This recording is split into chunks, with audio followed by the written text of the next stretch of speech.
ये आज से 2 साल पहले की बात है जब मैंने 3 महीने के अंदर खुद को ट्रांसफॉर्म कर दिया था। इसके पहले जब मैं मिरर में देखता था तो मुझको बस एक एवरेज बंदा दिखाई देता था, ना तो कोई फेस पे ग्लो, ना तो कोई एनर्जी, ना तो कोई कॉन्फिडेंस। तो आखिर मैंने ऐसा क्या किया जिसने 3 महीने के अंदर मुझको अनरिकॉग्नाइजेबल बना दिया और पूरी तरह से ट्रांसफॉर्म कर दिया। तो आज इस वीडियो में वही 5 हैबिट्स बताने वाला हूँ जिन्होंने मुझे अनरिकॉग्नाइजेबल बना दिया था। इसमें नंबर 1 पर आता है डोपामीन डिटॉक्स। पहले मैं भी फोन स्क्रॉल करने में, रील स्क्रॉल करने में और गेम्स खेलने में अपना पूरा टाइम बिताया करता था। यही सबसे बड़ा एनिमी है। जब डोपामीन ओवरलोड हो जाता है तब आप रियल लाइफ में कुछ भी नहीं कर पाते हो, सिर्फ आप स्क्रॉल करते ही रह जाते हो और गेम्स में ही जीतते हो, रियल लाइफ में कभी भी नहीं जीतते हो। डोपामीन डिटॉक्स का मतलब होता है खुद को सारी चीजों से दूर करना जो भी आपको अच्छा फील करवाती है, उन चीजों को करना जो कि आपको अच्छा फील नहीं करवाती है। शुरुआत में मैं भी यही सोचता था 2023 के टाइम पे कि आखिर मैं डोपामीन डिटॉक्स कैसे करूं। मुझको समझ में नहीं आता था कि इसे कैसे करना है। तो सिंपली आपको एक चीज करना है, ये जो मैंने बताया, कि आपको जो चीजें पसंद है उसको आपको दूर कर देना है। पसंद करना अच्छी चीजें नहीं कि जो अच्छी चीजें आपको पसंद है। जो बैड डोपामीन है उसको आपको दूर करना है, जैसे फोन चलाना, गेम खेलना, फास्ट फूड खाना, जंक फूड खाना। ये जो भी बैड चीजें होती है जो कि आपको अच्छा फील करवाती हैं कुछ टाइम के लिए अच्छा फील करवा के आपको लॉन्ग टर्म में नुकसान देती है, ये चीजें आपको अपने आप से दूर करनी पड़ेगी। उल्टा आप उन चीजों को रिप्लेस करके अपनी लाइफ में डाल सकते हो जो कि गुड डोपामीन है, जैसे कि एक्सरसाइज, बुक रीडिंग वगैरह को जब आप अपनी लाइफ में लेके आओगे और फालतू के डोपामीन को निकाल दोगे, आप देखोगे कि आपकी लाइफ चेंज होना शुरू हो गई है। तो मेरे साथ में क्या हुआ था ना कि जब इन चीज़ों को मैंने अपने दिमाग से निकाल दिया था, फालतू के डोपामीन को, और मैंने खुद में बोर होना शुरू किया था, तब अपने आप ही मेरी लाइफ की सारी प्रॉब्लम्स का सॉल्यूशन मुझे मिलना शुरू हो गया था, जिसके लिए मैं सालों से टेंस था। और मैं सोच रहा था कि आखिर ये मेरी प्रॉब्लम है, इसको मैं फिक्स कैसे करूँ। जिन प्रॉब्लम्स को लेकर मैं सोचता था, ये प्रॉब्लम्स का सॉल्यूशन मुझको मिलना शुरू हो गया जब मैंने डोपामीन डिटॉक्स किया और बोर होना शुरू किया। और ऐसे ही आपके साथ में भी होने वाला है। और आप बैड डोपामीन को अपनी लाइफ से निकाल के गुड डोपामीन को डालोगे और बोर होना शुरू करोगे। That's it.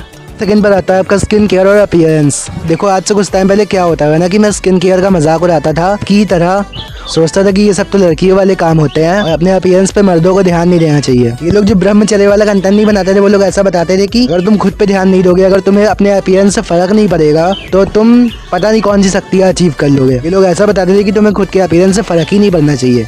तो मैं क्या करता था, मैं कुछ भी पहन लेता था, कहीं भी चला जाता था, कुछ भी करके। इससे मेरी मेंटल हेल्थ बहुत ज्यादा अफेक्ट हुई थी। तो आप ये बात समझ नहीं पाते हो कि ये लोग सिर्फ और सिर्फ व्यूज के लिए बनाते हैं, इनको आपकी जिंदगी से घंटा कुछ फर्क नहीं पड़ता है। मैं आपको कुछ बता रहा हूँ तो मैं आपके भले के लिए बता रहा हूँ। ऐसी बात नहीं कि मुझे इससे प्रॉफिट नहीं होगा। मेरा ये कहना है कि जो मैं आपको बताऊंगा भले ही उस पर उतने व्यूज ना आए, पर आपका इंप्रूव होना बहुत ज़्यादा मैटर करता है। जो मैं आपको बता रहा हूँ वो सही चीज़ होनी चाहिए और उससे आपकी लाइफ में वैल्यू ऐड होनी चाहिए रियलिटी में। तो अगर आप अपने अपीयरेंस पे ध्यान नहीं दोगे, अपने ड्रेसिंग सेंस की केयर नहीं करोगे, तो आपकी मेंटल हेल्थ बहुत ज़्यादा अफेक्ट होगी।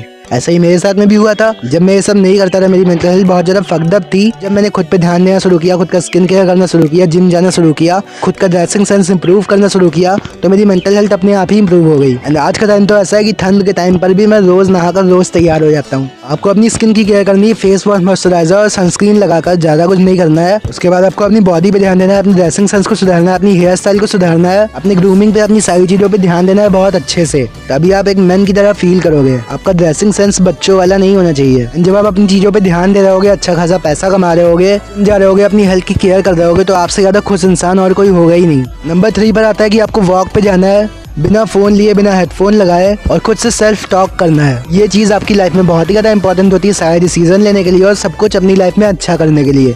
इसके बिना आप अपनी लाइफ में कुछ भी अच्छा नहीं कर सकते हो और कोई भी डिसीजन ठीक से नहीं ले सकते हो। मुझको आज भी याद है कि जब भी मैं, इवन मेरे खराब फेस में भी, जब मैं उतना डिसिप्लिन भी नहीं था, तब भी जब मैं सारे फोन और सब चीज़ों को रखकर नॉर्मली वॉक करता था, मेरा माइंड अपने आप ही मुझको सुधारने की कोशिश करता था कि ये चीज़ तेरी लाइफ में अच्छी नहीं है। मेरा माइंड मुझको ताने मारेगा शुरुआत में कि तू क्या कर रहा है, कहाँ गाना मरवा रहा है, लेकिन बाद में रियलाइज होगा कि तुम्हारा माइंड तुम्हें सुधारना चाहता है खुद ही और सारी प्रॉब्लम्स का सॉल्यूशन तुम्हारे अंदर ही है। एंड जब मैंने ये चीज़ करना शुरू करी थी, मैंने अकेले वॉक पे निकलना शुरू किया था, खुद से सेल्फ टॉक करना शुरू किया था, खुद को जानना शुरू किया था, ईश्वर को जानना शुरू किया था, अब मुझको रियलाइज हुआ था कि मैं अपनी लाइफ को खुद ही इंप्रूव कर सकता हूँ। मेरी लाइफ की सारी प्रॉब्लम्स का सॉल्यूशन क्या है। एंड तभी आप ग्रो भी कर पाओगे। श्योर कि आप हर टाइम शाम को या फिर सुबह के टाइम पे आप वॉक पे निकलो, आपके स्टेप्स भी कंप्लीट हो जाएंगे, आप फिट भी रहोगे और साथ ही साथ में आपकी लाइफ का भी डायरेक्शन आपका क्लियर हो जाएगा। क्या पर्पस है आपकी लाइफ का वो भी क्लियर हो जाएगा। एक बार आप बोर होकर तो देखो, फिर बताना कि आपकी लाइफ में कोई प्रॉब्लम है या फिर नहीं। शुरुआत में आपको खराब लगेगा कि फोन के बिना यार कहाँ मैं बोल हो जाऊँ, ऐसे नहीं रह सकता,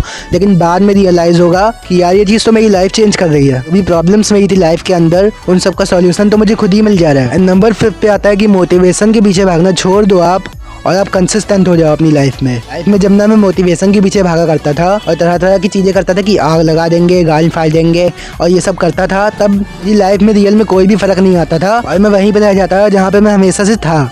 मैं अपनी लाइफ में कोई भी ग्रोथ नहीं करता था और यही चीज़ आपके साथ में भी होती है। आप मोटिवेशन तो लेते हो हर चीज़ से, बट वो आपकी लाइफ में कोई भी वर्क नहीं करती है। आपको कुछ टाइम के लिए बस फील होता है गांड फाड़ने वाला, लेकिन रियल लाइफ में उससे कुछ भी बेनिफिट नहीं होता है। उसकी जगह आप अपनी लाइफ में कंसिस्टेंट हो जाओ और एक्शन लेना शुरू कर दो। बहुत सारे लोग तो इतने बकचोद है कि वो इस वीडियो को पूरी देख भी लेंगे, जो मैंने बताया उसको फॉलो नहीं करेंगे, फिर भी बस वीडियो देख लेंगे बेवजह में। इससे क्या होगा ना कि वीडियो देखने में भी उनका टाइम वेस्ट गया, मुझको कुछ नुकसान नहीं हुआ, लेकिन नुकसान उनको हुआ। अगर आप अपनी लाइफ में सच में सीरियस हो तो आपको मोटिवेशन की नीड ही नहीं होती है। आप अपने अराउंड ही कितनी सिचुएशन से मोटिवेशन ले सकते हो कि मेरी सिचुएशन इतनी खराब है, मेरी कुत्तों वाली हालत है, अपने माँ बाप के लिए, अपनी फैमिली के लिए मुझको इतना सब करना है, मैं कैसे आगे चल के अपनी फैमिली को संभालूंगा। ये सब चीज़ों का ही सोच के आप कंसिस्टेंट हो सकते हो। तो आई होप कि जो भी मैंने समझाया आप समझोगे। एक मेरी बात मान लेना कि जो भी चीज़ें मैंने आपको बताई है उसको प्लीज़ फॉलो कर लेना 90 डेज़ के लिए अपनी लाइफ में, वरना आप जैसे अभी हो वैसे ही 90 डेज़ बाद भी रह जाओगे। और यही चीज़ मैंने खुद को भी बोली थी कि अगर मैं आज इन चीज़ों को फॉलो नहीं करूँगा तो मैं जैसा हूँ वैसे ही मैं 90 डेज़ बाद भी रह जाऊँगा। और इसी डर ने मुझे आगे बढ़ के मजबूर किया था सब चीज़ों को फॉलो करने के लिए। सो आई होप कि मैंने जो भी समझाया आप समझ गए होगे। तो चलो आज के लिए बस इतना ही, चलते हैं। High five.